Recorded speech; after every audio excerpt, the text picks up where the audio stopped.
Hello, welcome to Social Psychology Snapshot.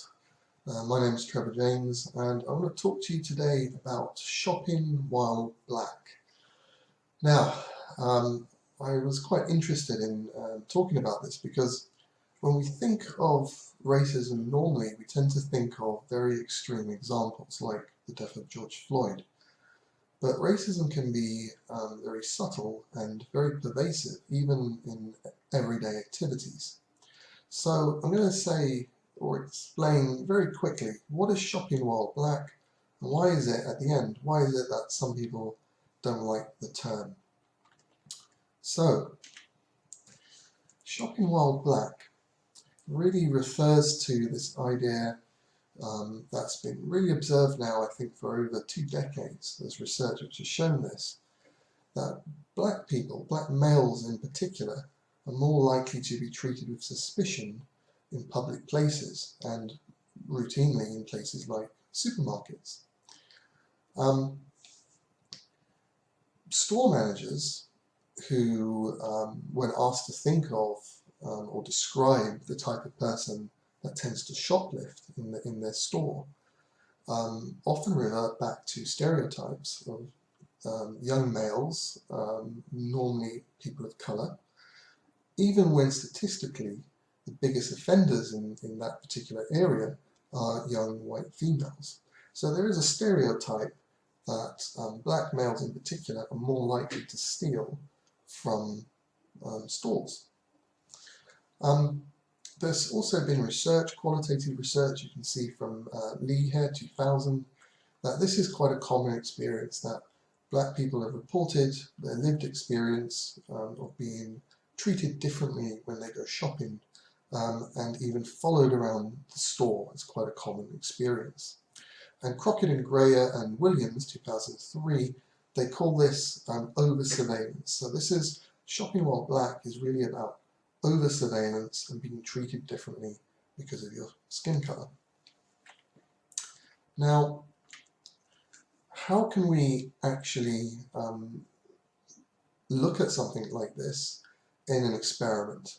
I think it's very interesting to look at these social experiments that take place in psychology. So I just wanted to explain how you can go about doing something like that, because it seems like a bit of a difficult thing to do, but it is possible. So Schreier and colleagues, and this was in 2009, decided to do an experiment to try and test this idea of shopping while black. So, of course, what you're trying to do in an experiment is you have different conditions and you change only one thing in each condition. And by doing that, it means that you can establish cause and effect, because there was only one thing that was really different, therefore that was the thing that probably caused the behavior that you can see. So what they did, and it was quite clever, they got a group of university students to go shopping in sort of medium-sized or large-sized stores in the US, and they got 3 white students and 3 black students, right? And so the students are all from the same university, similar sort of educational background, similar ways of speaking, similar age. They all had to dress the same way, or wear the same sorts of, wear the same kind of shirt and jeans. They had to enter the store, and they had to behave in a very specific way when they entered the store. So they would walk around, they would spend exactly 2 minutes looking at a range of sunglasses, as though they would time themselves.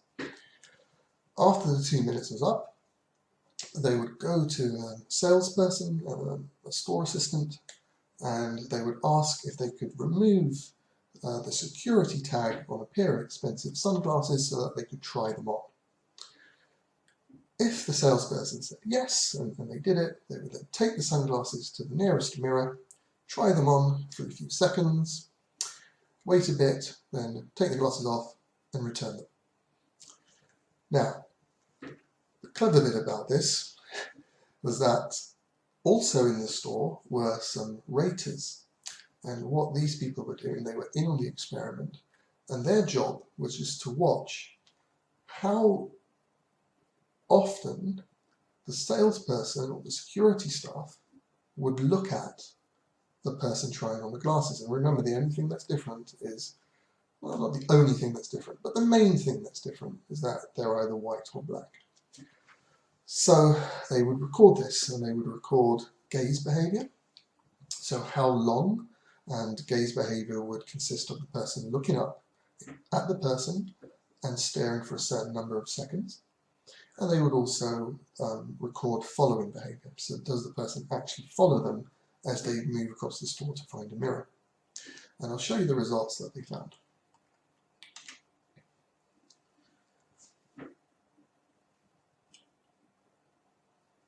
So you can see here, there are two figures. The first one looks at staring, and the second one looks at following. So you've got the percentage of trials here, so because they didn't do this only once, they did this many times over many different stores, and then they collected all the data together. And what they found was quite, well, you can probably see quite clearly from this graph. So this represents low amounts of steering, the white bar, and the black bar represents high amounts of steering, so prolonged gaze behavior. And you can see that for white customers, about just over 80% of the time, or just under 80% of the time, there was low steering behavior. So that means the salesperson would only glance at them. About 20% of the time there would be longer steering, so they would really watch them carefully. For black customers, however, you can see a very different pattern. Here you can see that black customers were watched a lot more, so in other words treated with more suspicion compared to white customers. And that's quite a striking finding. We're seeing, almost 3 times they were more likely to be stared at compared to the white customer. And in the second figure, very similar. This time they looked at following, so they actually measured whether the person actually followed them. And you can see, again, very low amounts of following for white customers, only about what looks around 10% or so of cases that white customers were followed, but much higher rate of following for black customers. So again, almost 3 times as more likely to be followed in the store. Now, you might think, well, maybe that was a study done in 2009 in America, and you might think, well, things are much worse in America. That sort of thing doesn't happen here, but I'm afraid to say that it does happen here. I myself have been followed on more than one occasion. I'm originally from London, but I moved to Newcastle a few years ago. And after only, I think it was my 2nd or 3rd day in Newcastle, I went to a Tesco in town, and I was followed by the security guard. I wasn't really doing anything. I was more or less wearing the same sort of thing that I'm wearing now. I went into the store. I went to the aisle where the sort of breads were, and the security guard followed me around. I could see that they were looking at me, and I could see them walking down the aisle. As I moved, I could see them following.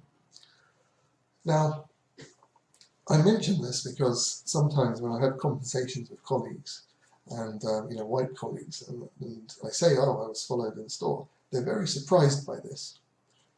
But I don't think anyone, certainly any men of colour, but women as well, would be surprised. In fact, it's fairly common, to the point where I don't normally even notice it that much. I almost assume that the security guard will have a quick look to see what I'm doing, because that's kind of the way it's always been. So it's quite interesting, because again, it's something that I think not many people think about. It's not something, when people think about racism, it's not something that they think about, but it's a very common experience. Now, I did say that I would say at the end, why is it that some people don't like this title, Shopping While Black? So we'll just talk about that briefly. So the reason why people don't like this title isn't because they don't think it's true. So this is a study from 2014. It says shopping while non-white. This is published in the journal here. And the reason why they don't like the title is because they say it's so commonplace that it actually applies to all ethnic groups.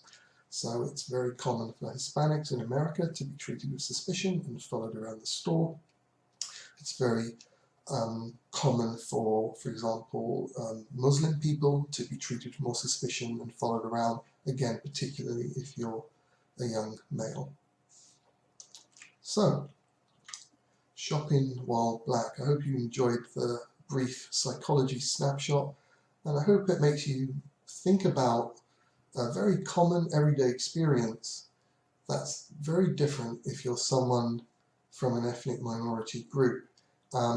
And if you are someone who's white and you have some colleagues or friends, particularly male friends who are black or Asian, for example,